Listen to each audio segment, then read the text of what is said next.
Terima kasih klik video ini dan jangan lupa subscribe.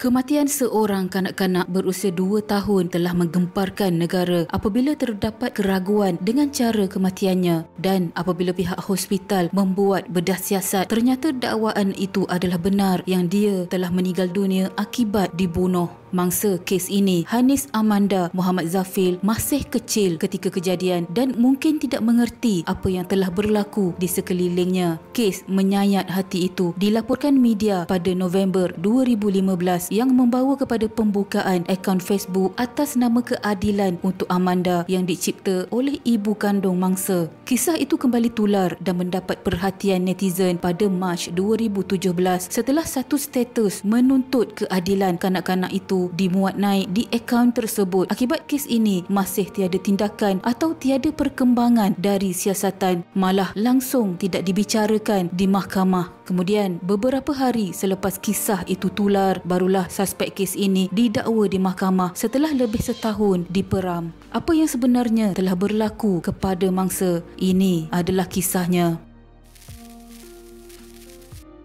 Suspek kes ini Muhammad Khairul Anwar Baharudin dan bekerja sebagai pegawai polis berpangkat korporal. Dia mempunyai 2 orang isteri ketika kejadian, di mana ibu mangsa adalah isterinya yang kedua. Pada 6 November 2015, mangsa telah dibawa ke sebuah klinik swasta di Taman Melati. Didakwa telah muntah darah ketika sedang bermain di rumah suspek di Seksyen 5 Wangsa Maju. Melihat keadaan mangsa, doktor di klinik telah meminta agar mangsa dirujuk ke hospital dengan secepat mungkin. Mangsa kemudian dibawa ke Hospital Kuala Lumpur oleh suspek dan seorang rakannya. Dia kemudian menghubungi isteri keduanya, Farah Adiba, bagi memaklumkan perkara itu dan mengatakan mangsa telah sesak nafas dan dalam pemerhatian doktor. Bimbang dengan keadaan anaknya, Farah Adiba yang sedang bekerja ketika itu telah menghubungi bekas suaminya Muhammad Zafil untuk memintanya melihat anak mereka yang dimasukkan ke bahagian kecemasan HKL. Menyedihkan apabila doktor diwat kecemasan memaklumkan yang mangsa telah meninggal dunia. Muhammad Zafil kemudian menghubungi bekas isterinya memberitahu kabar duka itu sebelum melihat jasad anaknya. Kemudian apabila dia melihat jenazah anaknya, timbul rasa curiga dengan keadaannya, apatah lagi dengan cara kematiannya yang dikatakan oleh suspek yang anaknya telah sesak nafas dan muntah darah sebelum itu, sedangkan anaknya sebelum ini sihat dan tidak mempunyai sebarang penyakit.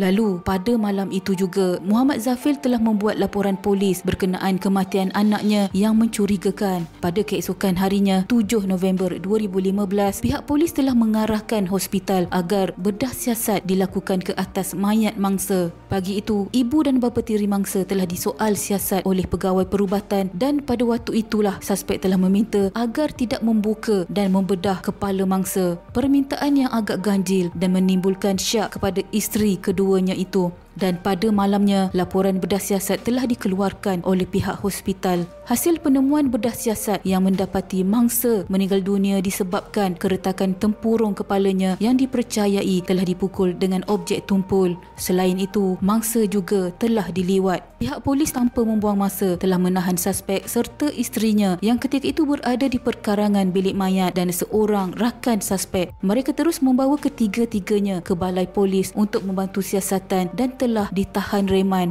6 hari ditahan reman, Farah Adiba telah dibebaskan dengan jaminan polis, manakala suspek dan rakannya telah disambung reman. Pihak polis yang mengembangkan siasatan ketika itu juga turut menahan seorang wanita berusia 32 tahun yang juga merupakan isteri pertama kepada suspek. Wanita terbabit ditahan di balai polis Air Keroh, Melaka pada pukul 10.30 malam. Wanita yang bekerja sebagai pembantu tadbir di Hospital Kuala Lumpur itu direman bagi membantu siasatan namun dilepaskan semula dengan jaminan polis. Sudah setahun setengah berlalu namun masih tiada perkembangan dari kes bunuh mangsa. Lalu pada 9 Mac 2017, Farah Adiba telah membuat status di akaun Facebook Keadilan untuk Amanda yang dicipta olehnya. Dia menyeru orang ramai membantunya mengviralkan kes ini dan mungkin pihak berwajib dapat menyelesaikan kes ini secepat mungkin agar diketahui apa sebenarnya yang berlaku di atas kematian anaknya. Juga supaya sesiapa pun yang terlibat dalam kes ini dihadapkan ke muka pengadilan bukannya tergantung dengan teka-teki. Usahanya tidak sia-sia apabila pada 13 Mac 2017 suspek telah didakwa di Mahkamah Seksyen Kuala Lumpur atas pertuduhan menyebabkan kematian mangsa. Muhammad Khairul Anwar Baharudin berusia 35 tahun mengaku tidak bersalah atas pertuduhan itu selepas dibacakan di hadapan Hakim Azian Osman. Tertuduh didakwa menyebabkan kematian Hanis Amanda Muhammad Zafil yang berusia 2 tahun dengan mengetahui bahawa perbuatan dan tindakannya mungkin menyebabkan kematian kanak-kanak itu di kondominium di Seksyen 5 Wangsa Maju pada 3 petang 6 November 2015. Dia didakwa mengikut Seksyen 304(B) Kanun Kesesaan yang memperuntuk hukuman penjara maksimum 10 tahun atau dengan denda atau kedua-duanya jika sabit kesalahan. Mahkamah tidak membenarkan jaminan terhadap tertuduh yang tidak diwakili peguam. Pendakwaan kes dikendalikan Timbalan Pendakwa Raya K. Wasugi.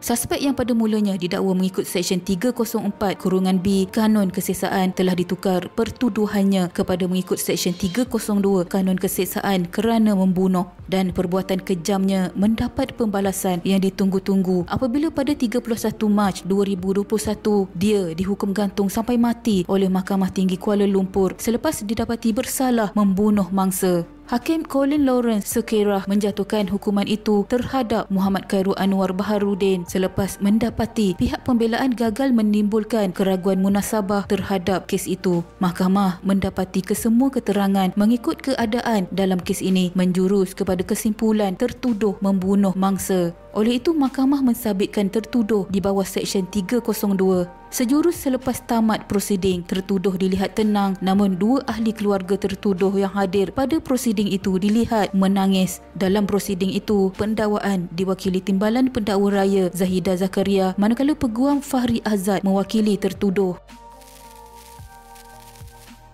Selepas hukuman dijatuhkan, tertuduh yang kelihatan tenang berada di kandang tertuduh berpaling ke arah ahli keluarganya yang berada di galeri awam sambil tersenyum dan berkata, "InsyaAllah, Allah sudah tentukan doa yang baik-baik, jaga anak abang baik-baik." Pesanan yang baik untuk keluarganya. Namun kenapa perkara terkutuk itu dilakukan terhadap mangsa? Tidak terbayang keadaan mangsa ketika dia diperlakukan kejam sehingga meragut nyawanya. Namun, adik Amanda sekarang sedang bergembira di Taman Syurga Allah. Sama-sama kita hadiahkan Al-Fatihah kepada adik Hanis Amanda Muhammad Zafil.